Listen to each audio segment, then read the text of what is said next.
Полицијата експресно го расчисти случајот со вчерашната тешка сообраќајна несреќа во која смртно беше прегазена 79 годишна жена од Скопје, но сторителот 18 годишник од Скопје во меѓувреме успеал да избега од државата, заедно со неговиот 45 годишен татко. Иако возачот веднаш избегал од местото на несреќата, полицијата преку камерите на Safe City, како и дополнителни проверки на камерите од околните објекти и изјави од сведоци, се утврдила дека станува збор за автомобил Volkswagen Passat со скопски регистарски ознаки во собственост на неговиот татко.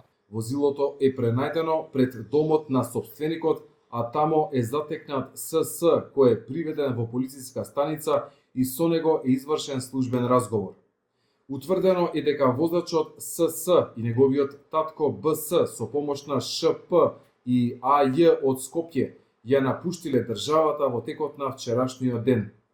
ШП и АЈ се лишени од слобода и против нив е поднесена кривична пријава до Основното јавно обвинителство Скопје за сторено кривично дело, помагање на сторител во извршено кривично дело. Против 18 годишниот возач е поднесена кривична пријава за тешки дела против безбедноста на луѓето и имотот во сообраќајот, како и за неукажување помош на лице повредено во сообраќајна незгода. Од МВР велат дека и за него и за неговиот татко веќе се распишани потерници и се преземаат мерки за нивно пронаоѓање, а освен Пасатот со кој е извршено кривичното дело, пронајден и одземене и Мерцедесот со кој ја напуштиле државата. Тешката сообраќајна несреќа се случи вчера околу 11:30 часот на улицата Народен фронт.